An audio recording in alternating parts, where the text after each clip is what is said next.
स्वागत है आपका आज की चाय पे। कितने बड़े दिल की है साहिबा, पूरा का पूरा मोदाहा शिफ्ट कर दिया है अपने इन लॉज के साथ साथ अपने घर में। जो उसकी हाउस हेल्प थी, साथ में वो जो लड़का आ रखा था, अभी पता नहीं उसका काम क्या है, बट खैर चलिए, अच्छे दिल के हैं, है ना। पूरा मोदाहा एज इट इज शिफ्ट कर दिया। बहुत बड़ा दिल है, बहुत अच्छा दिल। रुकिए जरा, सब्र कीजिए, रियलिटी चेक तो मैं दे दूं। अरे अभी अभी तो तुमने मेरी तारीफ करनी शुरू करी थी प्यारू चाय, थोड़ी देर तो करती, मुश्किल से 10 सेकंड भी नहीं हुए थे। ऐसे मत करो, मेरा सच मत बताओ। अरे प्यारू साहिबा, हम तुम्हारे भैया भाभी थोड़ी ना है कि डर के बैठे रहेंगे क्योंकि तुम्हारे पास अपने भैया भाभी के 100 राज हैं। हमें तो थोड़ा सा सच डिस्कस करना ही पड़ेगा ना प्यारू। चलिए मैं आपको बता देती हूँ क्या होता है कि इन हाउस कुक चाहिए होता है जो मोदाहा से आना चाहिए, राइट। अब मोदाहा की जो कुक है डॉक्टर खाला, वो इस बार साथ में आई नहीं, तो मैं क्या करूं, मैं कैसे गाना गाऊंगी। जो इंसान महीने के 25-25, 30-30, 40-40 लाख कमाता है, वो दुनिया भर के फजूल खर्चे करता है, पर अपने ऊपर साहिबा कभी भी अपने घर पे या अपनी लाइफ को स्टेबल करने में कोई खर्चा नहीं करती। एक ढंग का कुक वो 3 वक्त का नहीं रख सकती। मतलब ये कौन सी कंपल्शन है कि आप मोदाहा से किसी को लेके आओगे और वो खाना बनाएगा। हम सबको पता है फरसाना बाजी जो आई हैं वो क्यों आई हैं। उनको कोई मुंबई दर्शन कराने के पीछे का कोई वो नहीं था, एस्पेक्ट नहीं, बिल्कुल भी नहीं। अभी क्या है ना, एक दिन किसी रोटियां बना लिए, अब 3 वक्त का खाना फरसाना बाजी इन लॉज के लिए बनाएंगे और महानता हो गई साहिबा की। तुमने मेरा सच खोल दिया, अब मेरे घर वालों का भी खोल दो, मेरे भाई भाभी का भी खोल दो ना सच। ये बात तो है, मैं एक बात जरूर रखूंगी सामने कि जो भी कोई हो, अगर साहिबा के सामने आ जाता है वो कम से कम उतनी रिस्पेक्ट देती है। Now coming back to our भैया भाभी वाला पॉइंट, इसके घर में इसके इन लॉज आए थे, बड़े लोग हैं, बड़े बुजुर्ग हैं, ऊपर से हज करके आए हैं। यहाँ पे ट्रिपल फैक्टर हो जाता है कि अगर आपको किसी की इज्जत करनी है, यानी एक नहीं, दो नहीं, तीन कारण हैं कि आप कहते हैं ना बेयर मिनिमम रिस्पेक्ट तो देते हो। इसके भैया भाभी नीचे भी नहीं आए। अच्छा, हो सकता है 1 करोड़ बहाने अपने व्लॉग में दिखा दे, मैं इधर गया था, मेरे बाल ऐसे कराने थे, मैडम के बाल वैसे करवाने थे, किरण में सुबह 6 बजे निकल गया था, जियो मॉल में पोछा लगाना था, हे गाइस नमस्कार, आ गया हूँ मैं घूमने फिरने। तो दुनिया भर के काम करने को वक्त है, शॉपिंग। यस गाइस, आज हम यहाँ चले गए, यस गाइस, हमें सर पे तेल लगवाना था तो हम मैसूर चले गए, यस गाइस, मुझे फेशियल कराना था तो मैं झूठिस पे आ गई, यस गाइस। तो ये सारा नाटक इन लोगों का चलता है, करें इनकी मर्जी, बिल्कुल इनके पैसे, जैसे चाहे खर्चे, मेरी बला से अपनी बैल्कनी से रोज गड्डियां उड़ा दे। पर द इशू इज कि अगर कोई बड़ा बुजुर्ग आता है, देखिए इन लोगों की किससे है नोकझोंक, या किससे लड़ाई है, या किससे कोल्ड वॉर है, साहिबा से। साहिबा और जाहिद से कितना गुस्सा निकालना है, कितना पैसिव अग्रेसिव होना है, उससे मुझे रत्ती फर्क नहीं पड़ता। करे जितनी बदतमीजी कर सकते हैं, बिकॉज साहिबा भी कम बदतमीज नहीं है, कम पैसिव अग्रेसिव नहीं है, और कम अपनी भाभी पे शेड भी थ्रो नहीं करती। पर बड़े बुजुर्गों की बेइज्जती करना, ये तो वैल्यूज नहीं थे जनाब की। ए गाइस, छोड़ो को, बड़ों को छोड़ो को, ये करो वो करो। अरे तुमने इतनी सीखे दी, कभी खुद कुछ सीखे हो, इम्प्लीमेंट करा अपनी बातों को, या सिर्फ मुंह ही चलता है बोलने के लिए? कभी भी अपनी लाइफ में कुछ ऐसी वैल्यूज थी जो फॉलो करी हो? आप लोग बताइए। हमें साहिबा चाहे 100 नापसंद, बट हमारे सामने कभी कहीं पे इसके इन लॉज टकर जाए, हम उनको भी एक बार बोल देंगे नमस्ते या सलाम, है ना। हम कभी ऐसे नहीं करेंगे कि भैया ये साहिबा है जो हमें नापसंद है तो हम उसके इन लॉज के साथ भी बुरा बिहेव करेंगे। ये तो फिर खून का रिश्ता है, जनाब का और मैडम का तो कहीं ना कहीं खून का रिश्ता है। जनाब तो सगे भाई लगते हैं, है ना। ये तो बेटी थी ना, क्या हुआ, बेटी के नाम पे पैसे कमाने थे उसकी शादी में, है ना।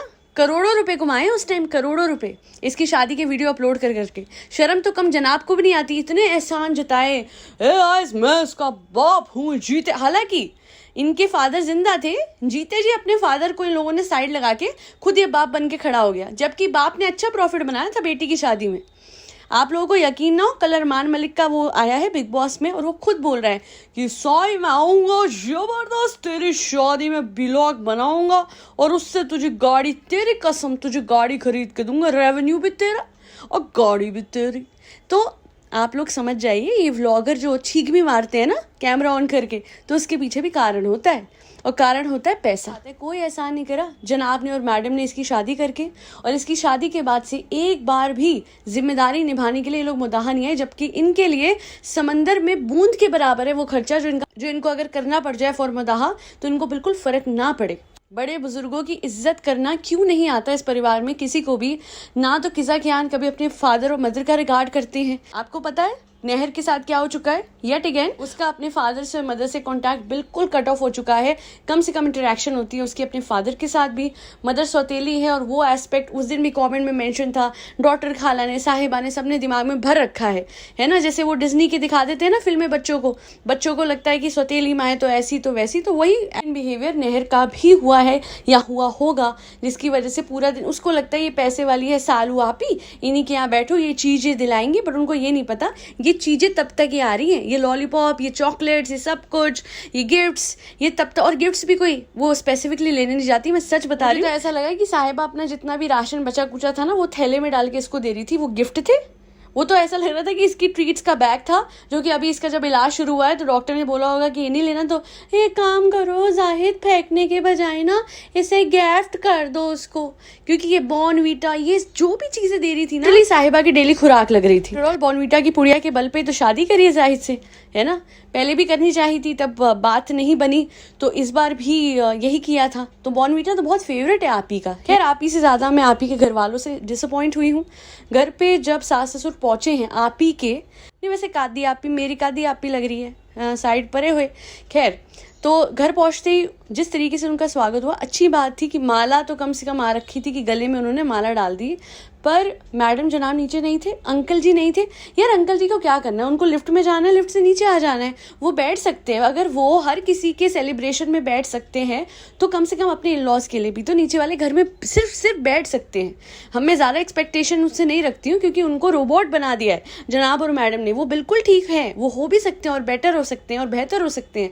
लोगों से किसी भी आप इंटरेक्शन कट कर दोगे तो एक रूम में उस इंसान को बंद रखोगे और हर 6 महीने में किसी के बर्थडे पे निकाल के उनको बुफे खिला के वापस ले आओगे, ट्रस्ट मी वो इंसान अपना सारा कॉन्फिडेंस खो देगा, वो इंडिपेंडेंट नहीं रहेगा, वो इंसान रिएक्ट और एक्ट वैसे नहीं करेगा जैसा उनको करना चाहिए। और ये बात कितने सारे साइकियाट्रिस्ट हैं जो मेरे फॉलोअर्स हैं, उन्होंने कमेंट सेक्शन में टाइम टू टाइम मेंशन भी करी है that his interaction with his family members has been reduced as a result of which वो उस तरीके से लोगों से कॉन्वर्सेशन नहीं कर पाते या रिएक्शन नहीं दे पाते सबकी बातों का, या फिर उनकी इंटरेक्शन उस तरीके की नॉर्मल नहीं रहती जो कि हो सकती थी विद टाइम, अगर सिर्फ जनाब ने मैकेनिकली अपने फादर को ठीक करने में कोशिश ना की होती और खुद जाके भी वो बैठते, जो वो बहुत कम दिखते हैं। आलस इस आदमी में इतना भरा है ना। आई एम श्योर ये जिम से आता होगा, सो जाता होगा, ये और कुछ ये लाइफ में व्लॉग तक नहीं कर रहा। आप सोचिए, इसको 12-12 दिन में एक इसका व्लॉग आता है, इसको इतना आलस है। और अब क्या कहता है, गाइस वो क्या है ना, सेम ही था सब कुछ, तो क्या डालता वापस से, क्या व्लॉग करता। ओ मेरे भाई, हम सबको पता है तेरे पैरों में पानी पड़ा हुआ है, तूने नीचे नहीं आना। यार इंसान होता है, आप ये बताएं, कोई बड़े बुजुर्ग के लिए आता है, रिगार्ड्स देने के लिए आता है, तुम्हारे पैरों में इतनी लगर्जी है, इतने तुम लेजी हो कि तुम साहिबा के इन-लॉज के लिए नीचे नहीं आ सकते। वर्ड्स क्या था, इतने आप सफ़र से देखिए, कोई बड़े बुजुर्ग आ रहे हैं, मुझे नहीं फ़र्क पड़ता साहिबा को या जाहिद को क्या खाना मिले या ना मिले, क्योंकि वो तो खाते ही रहते हैं। पर बड़े बुजुर्ग आते हैं तो उनके लिए चाय होती है, फिर उनके लिए खाना नीचे लगाया जाता है, राइट। हाँ तो पानी दिया तो था खिजा ने, अब इससे ज़्यादा क्या एक्सपेक्टेशन रखती हो तुम चाय। मैं समझ सकती हूँ कि इसकी अम्मी एजेड है और वो इस उम्र में, इस एज में चाय तक नहीं बना सकती, ठीक है। अभी मुझे ना एक बात समझ नहीं आती कि अपने प्रिय सानू के लिए, हमारा सानू बताओ क्या खाओगे। आप लोगों को याद होगा टूनी के टाइम पे, क्या बना दूं, चिकन, अब बिरयानी, हमारा सानू अब बताओ शरबत पियोगे। अगर सानू के लिए वो जो रोज ही आता है, डेली ही आता था टूनी से, कोई नई बात नहीं है, नीचे भी शरबत पिएगा, चिकन खाएगा, ऊपर भी चिकन खाएगा, शरबत पिएगा, तो एटलीस्ट कम से कम जो लोग सफ़र करके इतने दिनों बाद, महीनों बाद आए हैं और लड़की के इन-लॉज हैं ऊपर से, अरे कहाँ गया वो ज़माना जब लड़की के इन-लॉज को अलग ही रिस्पेक्ट दिया जाता था। अब उल्टा चल रहा है, सही कलयुग है कि एक बड़े होने का दर्जा भी नहीं मिल रहा उन्हें। छोड़िए दूर की बात है, इन-लॉज वाली बात तो बहुत पीछे छूट गई। इन-लॉज के हवाले से तो उनकी इज्जत, वो कहते हैं ना, इन-लॉज वाला टैग नहीं है उन पर। अब ऐसा लगता है कि गाँव से कोई आया भैया, शायद हो सकता है कि एक बार डॉटर खाला को चाय मिल जाती हो, या फिर वो जो इसके कामी मामू जो भी कोई आते हैं, पर इसके इन लॉज को चाय मिल जाए नीचे वाले घर में या खाना पहले से प्रिपेयर्ड मिल जाए तो कभी एक्सपेक्ट ही नहीं कर सकते इन लोगों से। बड़ी हैरानी की बात है।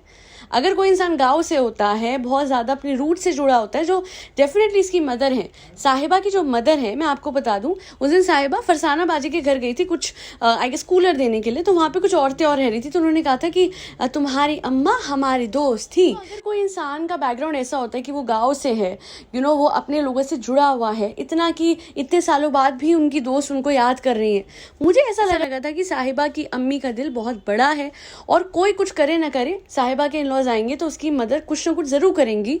बट बहुत हैरानी हुई। भाभी जो नाइव ननद को बेटी बनाती थी वो तो थी नहीं, जो बाप बनता था भाई वो तो था ही नहीं, पर माँ जो थी, एक चाय चढ़ाने में कितना मेहनत, कितना एफर्ट और कितना वक्त लगता है मुझे बताइएगा। मुझे नहीं लगता, बहुत ज़्यादा लगता है ना। चाय की पत्ती, पानी, चीनी चढ़ाओ, अपने चाय तो वो चीज़ है जो अपने आप बन जाती है खट करके। और इतनी भी एज नहीं हुई, अगर वो 100 चीज़ें और कर सकती हैं ना, अब मेहंदी लगवाएंगे, हम श्रृंगार करेंगे, हम सानू के लिए चिकन बनाएंगे, तो आंटी जी कम से कम थोड़ा सा एफर्ट करके एक चाय की प्याली भी आप उनको दे देते तो शायद थोड़ी सी इज्जत बच जाती आपके परिवार की। पर आपने तो दिखा दिया कि सिर्फ अपने खून के लिए करा जाएगा इस घर में कुछ किया जाएगा तो, वरना दूसरों को तो पानी भी मिल जाए थोड़ी देर बाद गनीमत होती है। फरसाना बाजी को आप लोगों ने देखा होगा किस तरीके से लड्डू खिलाया था। शुक्र एक लड्डू हाथ में दे दिया, आधे से भी कम लड्डू ऐसे निकाल के और उनके मुंह में ऐसे रख दिया था, इतना बुरा लग रहा था वो। बहुत पुअर बिहेवियर है। And the worst thing is कि भैया तुम 2-4 रोटियां बना के, जो तुम उदाह में बनाती भी नहीं हो अपने इन लॉज के लिए, 2-4 रोटियां बना के तुम उनसे पूछोगी रोटी सही है? हाँ। एक तो वो जो कोई मिल गया का उसे किसी ने कमेंट भी करा है कुदरती कि आप चाहे नोटिस करना, ये कोई मिल गया कि उसकी तरह बोलती है, जो ऋतिक रोशन था ना, अरे जाहिर तुम्हें गाना कैसा लगा, हमें कैसा लगा, मैं कैसी लग रही हूँ। और आप लोगों ने ये भी देखा होगा कि इस हद तक ये महान भी बन रही थी। हाँ, चाहे तो मैं अपने इन लॉज के बगैर तो कभी भी अपना रेस्टोरेंट इनॉग्रेट नहीं कर सकती ना। बट आई गेस उस दिन इसने कुरान खानी रखवाई थी तो सबसे पहले अपने परिवार को बैठ के ही खिलाया। कोई बुराई नहीं है, येट अगेन कोई बुराई नहीं है। बात का दावा करते हो कि रेस्टोरेंट नहीं खुल सकता है मेरे इन लॉज के बगैर, तो ये बात झूठी सी लगती है, बिकॉज आप कहीं ना कहीं वो कर चुके हो फटाफट से उसी दिन, एकदम हपड़ दबड़ में। कह रही थी एंड टाइम में ये सब कुछ हुआ क्योंकि ये कहीं ना कहीं चाहती थी कि इसके इन लॉज से भी पहले इसके परिवार वाले, इसके खून के रिश्ते वहां पे जाके सबसे पहले खाना खाएं और पाठ करें। बेसिकली हुआ ये था कि पिछले दिनों इन लॉज के हवाले से इसको बहुत ज़्यादा बैश किया जा रहा था। जिस तरीके का प्रैंक किया गया उस टाइम पे, जहाँ पे अपनी मदर इन लॉ को इसे रुलाया, इसके बावजूद कि इसे पता था कि वो रोएंगे अगर ये लोग जाते हैं। She should have at least not done that. और उसके बाद वो रोई तो इसने उनको चुप भी नहीं कराया, उनके आंसू भी नहीं पोंछे, साइड हट गई। तो बहुत सारे लोगों ने लिखा था कि ऐसा प्रैंक बड़े बुजुर्गों के साथ नहीं करना चाहिए। वो तो वैसे भी रोती अगर आप लोग जाते इस तरीके से उनको रुला के, जबकि उनके साथ ही जाना था। उसके बावजूद ऐसे दिखाया कि भैया हम तो जा रहे हैं और बस कुछ दिनों में आप लोग आना। तो माँ को ये लगता है कि भैया अभी तो हम हद से आए हैं, इतने दिन तो बच्चे के बगैर वैसे ही थी। और जैसे मन करता है साहिबा का कि वो भागे अपनी माँ के पास, लोग कहते हैं ना क्या बुराई है, साहिबा का हक है अपने माँ बाप के पास रहने का, वैसे ही जाहिद के माँ बाप का भी हक है जाहिद पे। जाहिद एक स्पाइनलेस मैन है, इसमें उसके माँ बाप की तो कोई गलती नहीं है ना, वो तो इमोशनल है। तो ऐसे में उनके साथ ये प्रैंक किया जाएगा तो हैट कमेंट तो मिलेंगे, है ना, और हैटर्स तो बढ़ेंगे। तो उन हैटर्स को कॉम्बैट करने के लिए इसने ये निकाला है कि अब बैठ के 2-3-4 दिन आओ भगत करेगी और उसको मैं बहुत ब्रैग करूँगी। और जाहिद, मैं अपने मुंह से मिट्ठू तो बनूंगी नहीं, तो एक काम करो, तुम मेरे लिए मेरे मिट्ठू बन जाओ, ठीक है? बन जाऊंगा। वो मैं कह रहा था बीबी, वो थोड़े पैसे कम पड़ रहे थे, ये भूरा आया है ना, इसे खाना खिलाना 10 लाख देना। अरे क्या सोने का खाना खाएगा क्या? फरसाना बाजी है, भूरा है, मम्मी है, पापा है, मैं हूँ, मेरे मोडाहा के फ्रेंड्स हैं, तुम्हें समझ नहीं आता? 10 लाख दो, मैं वरना चाबी दे के मारेंगे उस दिन की तरह। नहीं, अरे नहीं, मैं तुम्हें अभी 5 लाख प्लेट गिरा देंगे, फिर तुम्हें घबराहट होगी उस दिन की तरह। प्लेट गिर गई, जैसे उसने बोला था ना काजोल ने, गमला निवास, तो उसने एक बार प्लेट गिर गई थी, क्या नाटक किया था, फिर इसने चाबियां देके मारी थी तो क्या नाटक था, उससे पहले आईफोन और वो क्या है वॉलेट सब कुछ टूट फूट चुका है, तो बहुत गुस्से वाला है। इसका गुस्सा करने का यही तरीका, चीज़ें दे दे के मारो तो ये ज़रूर पैसे ट्रांसफ़र करेगी और मान जाएगी। प्यारू है ना, प्यारू पे हावी हो जाओ, चीज़ें दे के मारो, गुस्सा करो, ये सब कुछ सही नहीं है। अगर पैसा भी ऐंठ रहे हो, गुस्सा भी कर रहे हो, चीज़ें भी तोड़ रहे हो, तो ये सब कुछ गलत है। और पैसा हो या ना हो, अपनी बीवी पे जोर अपनाना इस तरीके से कि आप अपनी बात मनवाने के लिए कि अगर वो नहीं मान रही, चीज़ें देके मारते हो, उसको हरामखोर कहते हो और क्या कहते हो SALI, all of this is not right. Respect basic करनी होती है, चाहे सामने वालों में पैसे हो या ना हो। पर सच ये है कि इस दुनिया में, इस सोसाइटी में लोग सिर्फ पैसे वालों की कदर करते हैं, इसीलिए आज साहिबा की इतनी कदर है। आप मुझे एक चीज़ बताइए, कितनी बार विदाई होगी इसकी? फ्रेंड्स देखिए कितनी भीड़ आ जाती है जब मैं निकलती हूँ। अरे भाई, वो भीड़ आती है तुमसे चीज़ें लेने के लिए, तुमसे पैसे लेने के लिए, तुमसे मतलब निकालने के लिए। जेब में जब पैसे नहीं होते ना, तो घर के बाहर भीड़ भी नहीं होती, और इस भीड़ का हिस्सा तुम्हारा पति भी है। इनफैक्ट सच बोल रही हूँ, अगर इसका पति ये सही कह रहा था कि इसके फादर ने बोला है, जाहिद के फादर ने, कि मैं दुकान पे बैठूंगा, तुम्हारा रेस्टोरेंट चलाऊंगा, अगर ऐसा बोला है तो फिर ये बोलूंगी कि इन-लॉज भी इस भीड़ का हिस्सा बन चुके हैं।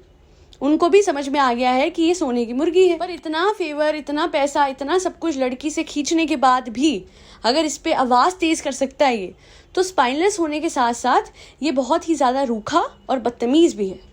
जाहिद के लिए सारे शब्द आज मैं इससे इस्तेमाल कर रही हूँ, मेरा तो ओपिनियन जाहिद के लिए बहुत अलग था, बहुत वखरा था। इनिशियली जाके चेक कीजिएगा, मैंने तो कहा था he is a ideal husband for her, because बहुत चीज़ों के हवाले से मुझे लगता था कि उस टाइम पे ये इतना ग्रीडी नहीं था पैसों के लिए। वक्त के साथ मुझे समझ में आया कि ये पैसे भी ऐंठता है और इस पर हावी भी होता है, और इस तरीके से इसके ऊपर इसने प्रेशर बनाया हुआ है, जिसकी वजह से आप देखोगे साहिबा की जो पर्सनैलिटी राइट बिफोर शादी थी, वो आफ्टर शादी बिल्कुल जीरो हो चुकी है। मैं किसी को किसी के वेट से जज नहीं करती हूँ, पर जब एक इंसान को डॉक्टर ने अब बोल दिया है कि आपको अपनी हैबिट्स ठीक करनी है, तो कम से कम आपका पार्टनर हेल्प तो करेगा। अभी मैंने परसों देखा है इंस्टा पे ना, एक रिफ्लेक्ट हो रही थी कि एक एक्ट्रेस को उसका हस्बैंड बोलता है कि जहाँ पे वो ओवर ईट करती है या फिर स्ट्रेस ईटिंग करती है कि अब रुक जाओ, नहीं, this is getting on your health. तो ये सब कुछ ज़रूरी होता है कि एक पार्टनर करे। जाहिद ने क्या करा है, हर तरीके से इसको डिपेंडेंट बना दिया है। हालांकि कमाती ये है, एडिटिंग ये करती है, व्लॉग इसके चैनल, सब कुछ इसका है। जाहिद ने इसके ऊपर इतना स्ट्रॉन्ग होल्ड एक्सर्ट करा हुआ है कि इसको लगता है कि जो भी कुछ हो रहा है सब कुछ मैनेज ये कर रहा है। हालांकि शादी के पहले के व्लॉग्स में आप देखोगे साहिबा एडिटिंग, व्लॉगिंग, हर चीज़ मैनेज करते हुए अपनी हेल्थ को बहुत अच्छे से मैनेज करती थी और बहुत अच्छे प्रो टिप्स भी देती थी with respect to how to maintain your weight and all of that, अपनी स्किन का ख्याल कैसे रखें, क्या कुछ नहीं बताती थी। खैर ऐसे ही होता है जब अपनों के हर एक मोमेंट को मोनेटाइज और कैपिटलाइज किया जाता है। अल्टीमेटली हर एक यूट्यूबर का मैं यही देख रही हूँ कि ऐसी डाउनफॉल आती है कि फिर वो लोग उससे उठ नहीं पाते। मुझे किसी की डाउनफॉल देख के अच्छा नहीं लगता है। मैं कोई साहिबा की दुश्मन, हाँ मुझे मैडम बिल्कुल नहीं पसंद, पर मैं कोई साहिबा की दुश्मन नहीं हूँ। मैं उस दिन से उसको नापसंद ज़्यादा करती हूँ जब से मुझे पता लगा था कि वो बॉर्नविटा की पुड़िया को यूज़ कर करके लोगों को ल्योर करती है और फोर्स करती है बड़े बुजुर्गों को कि वो अपने बच्चे की शादी करती है। एक बार ऐसे नहीं हुआ, दूसरी बार सेम करना। मैंने उसे एक्चुअली में वो वर्ड समझा था जो मैडम बोलती थी कि वो नाइव है, वो भोली है, उसे दुनिया का कुछ पता नहीं है। प्रॉब्लम मुझे इस बात से थी कि जब आप अपने आप को पोर्ट्रे करते हो कि मैं तो अपने घर में ही बैठी रहती हूँ, मुझे तो किसी से कोई लेना ही देना नहीं है, बट असलियत कुछ और थी। व्लॉगिंग के पहले दिन आप सर पे कपड़ा लेते हो क्योंकि कमेंट्स आए थे, है ना। आपको अपनी जनता को इन्फ्लुएंस करना था कि देखो जी मैं कितना ज़्यादा रिलीजन फॉलो करती हूँ, बट आपने सिर्फ व्लॉग्स के लिए वो करा। रीसेंट व्लॉग में तो पूरा ही इसका जो हिजाब है वो बिल्कुल हट चुका है ऑलमोस्ट, और इसके बाल विजिबल हैं, which is something that should not be there. I have done my research, और उसमें हिजाब ऐसे नहीं पहनते हैं कि उसमें प्रॉपर आपके बाल दिखे। इनफैक्ट बालों का टेक्सचर पता नहीं लगना चाहिए, इतना ज़्यादा प्रोमिनेंट हिजाब होता है तब जब आप सोशल मीडिया पे अपने आप को डाल रहे हो। ये तब है जब इसने हिजाब पे भर भर के भाषण दिया था, अदरवाइज पहने या ना पहने ये इसके और ऊपर वाले की बीच की बात है। I am no one to interfere, but अगर ये भाषण देगी, लोगों को सीखे देगी, तो फिर हम बोलेंगे कि भैया तुम काय को बोलता है जब तुम करता नहीं है, you do not practice what you preach. और इसके अलावा जो ये रिलेशनशिप्स इसके थे, हमेशा दिखाना भोली भानी हूँ, मुझे तो दुनिया की कोई समझ नहीं है, मैं तो बाकी लड़कियों जैसी नहीं हूँ, और उसके बाद पता लग रहा है 7 साल एक जगह था, 2 साल एक जगह था, 4 साल एक जगह था, पता नहीं कितना था, है ना। तो ये पिकमी गर्ल वाइब्स होती है, क्लियरली एंड प्योरली। और अच्छा लास्टली इसके जो भाई भाभी हैं, मैं उनसे बोलूँगी कि कभी भी अपने ना व्लॉग के एंड में बड़ों को छोड़ो को प्यार से सलाम मत करो, क्योंकि तुम लोग कभी फॉलो ही नहीं करते हो अपनी एक भी शब्द को, अपनी एक भी सीख को। दुनिया को सीख देने चले हैं, बड़ा बड़ा मैं हूँ आइडल बेटा। अरे आइडल बेटे हो तुम, कुछ भी आइडल नहीं हो ना, तुम हस्बैंड आइडल हो। प्रेग्नेंट वाइफ को, अच्छा तुम्हारे हिसाब से तुम्हारी बीवी प्रेग्नेंट थी है ना, तो फिर काहे को तुम उसको चाय बोलते थे? जब वो इतनी ज्यादा कहीं से थक के भी आएगी, कुछ भी करेगी, उसको सुबह सुबह बोलते हो उठ के चाय बनाओ मैडम, मुझे तुम्हारे हाथ की चाय पीनी है। नार्सिसिस्ट तो है ये सबसे बड़ा। उसके अलावा माँ बाप से मिला नहीं, पूरे इसका वो जो जनाब दिखलाजा था उसके दौरान अपने माँ बाप से नहीं मिला। नीचे माँ रहती है, उनको सलाम करके चले जाता, बट नहीं, बाद में माँ ने बोल दिया हमारे बेटन को टाइम नहीं मिला, बेटे को टाइम नहीं मिला, है ना। टाइम था, माँ बाप के लिए वक्त निकालना नहीं था। सेम घर में फादर रहते हैं, आके बैठता तो उनके पास बैठ जाता। वैसे तो पापा का ध्यान रखो, पापा ये, मम्मी ये, और वैसे सब व्लॉग्स के लिए है। और देख लो बड़ों की क्या इज्जत करी है। कोई हद से आता है, चलो मैं मान सकती हूँ, आप मुदाहा नहीं जा सकते क्योंकि तुम लोग तो पैसों के इतने पीरू। मैं देखती हूँ, मैं चैलेंज करती हूँ, फारा खान आए बिल्डिंग में, और फिर मैं देखती हूँ कि जनाब और मैडम कैसे नीचे नहीं आते। जब वो आती, कोई इंपॉर्टेंट पर्सनैलिटी आता है या मैडम की रोस्टेस फ्रेंड आती, तब तुम अवेलेबल होते हो। जब कोई तुम्हारे गांव से बड़ा बुजुर्ग आता है, उसी गांव से जिसके लिए तुमने कहा था कि तुम लोगों की वजह से आज मैं फिनाले तक पहुंच गया जनाब दिखलाजा में, मैं कभी आप लोगों को आऊंगा दिल से शुक्रिया करने, तुम गए तो नहीं, बट जब कोई वहां से आ रहा है, छोड़ दो, भूल जाओ साहिबा के इन-लॉज है, बस इतना याद रखो कि वो बड़े बुजुर्ग हैं। और उस दिन बोला था ना मुदाहा की सरजमी को मेरा सलाम, ओ मेरे भाई उसी सरजमी से आए थे, अब भूल गया। अब क्या होगा, लोगों ने पॉइंट आउट करा है, अब ये दोनों मियाँ बीवी महान बन के उनको ऊपर बुलाएंगे, क्योंकि इनकी रीढ़ की हड्डी में इतनी बड़ी स्टील की रॉड डली हुई है कि ये नीचे नहीं जा सकते मिलने के लिए। हर कोई आए तो इनके घर पे इनको मिलने आए। खाला जाती है, कोई भी जा रहा है या आ रहा होता है, मैडम ने तो मदर बोला था ना, है ना, yes guys I have 5 mothers guys. तो 5 मदर, जब उनमें से 4 मदर जाती है अपने गाँव, तुम उनको सी ऑफ करने नहीं आती नीचे तक। रेलवे स्टेशन तो बहुत दूर की बात है। बहुत अकड़ है, बहुत ईगो है, पैसा, तकब्बुर, व्हाट नॉट, हर चीज सर पे चढ़ी हुई है। ऊपर वाले ने हर किसी की अकड़ को डिसॉल्व करा है, उनका अपना तरीका है। वेट ऑफ वॉच करेंगे। और बिग बॉस जो है आजकल मैं उसका भी रिव्यू डालती हूँ, और सुना है उड़ती उड़ती चिड़िया कह रही है कि भैया बिग बॉस में आ सकता है, जो मेन बिग बॉस है उसमें आ सकता है जनाब। तो एक चीज़ मैं कहूँगी, हर व्लॉगर अपने मुँह पे मुखौटा रखना जानता है। अपनी रियल लाइफ को जो सीरियल्स की तरह शूट करके डाले, उसे बखूबी आता है अपना झूठा चेहरा बिग बॉस में दिखाने का। एग्जाम्पल ये मलिक फैमिली। मैडम चाहेगी कि मैडम 2.0 बन के जनाब जाए। आप लोगों को याद होगा कि मीठी छुरी बन के मैडम ने अपने ही मुंह बोले भाई को ट्रॉफी की दौड़ से बाहर किया और उसके हाथ से ट्रॉफी पकड़ ली। यस गाइस, क्योंकि मैं बहुत महान हूँ गाइस। मैं पीछे से अपने भाई को बुरा दिखाती थी और देखो सामने से क्या करा, उनके हाथ से ट्रॉफी ले गई गाइस। मैं तो बहन थी ना उनकी। यस यस, वो अलग बात है गाइस। हर रिश्ते को टिश्यू पेपर की तरह थ्रो कर देती हूँ। चाहे वो मेरा एक्स हो, चाहे वो मेरा भाई हो। आपको पता है गाइस, मेरा भाई भी मेरा डार्क पैच बन गया, बिल्कुल टिश्यू पेपर की तरह यूज करके। यस गाइस, मैंने उनको भी फेंक दिया। गाइस, मेरी लाइफ की फिलॉसफी है, अपना काम बनता भाड़ में जाए जनता। तो गाइस वोट कीजिएगा मेरे जनाब के लिए, मेरे जनाब, मेरे जनाब, मेरे जनाब। और गाइस मैं आऊंगी, मैं 6-7 नाटक वापस से रिपीट करूंगी। और अगर आपको नहीं देखना हो बिग बॉस क्योंकि आप बोर हो जाते हैं यस यस वही पुरानी चीजों से, तो आप जनाब दिखलाजा रिपीट पे देख लीजिएगा। वही कहानी है तो कॉपी पेस्ट करूंगी ना गाइस। गाइस जब मेरे एक्स ने मुझे छोड़ा तो मेरी जिंदगी में रंग भरने वाला गाइस मेरा जनाब था। मैडम उसे रंग भरना नहीं कहते, उसे रेड फ्लैग कहते हैं। आप भी कैसी हैं? खैर आज के लिए इतना ही। आई होप आज की पॉडकास्ट आपको पसंद आई होगी, और अगर पसंद आई है तो आपको पता है आपको क्या करना है। लाइक शेयर सब्सक्राइब से भी पहले फरी बच्चों को खाना खिलाना है, जिसमें कैट्स, डॉग्स, गौ माता और बर्ड्स सब आते हैं। यही नहीं, आपके घर पे कोई भी व्यक्ति आता है पैकेज देने या फिर कोई भी कोरियर देने के लिए, तो उनको पानी जरूर पिलाइएगा, पानी का एक गिलास जरूर पूछेगा, पर अपनी सेफ्टी को मद्देनजर रखते हुए। जय श्री राम, राधे राधे, हरे कृष्णा।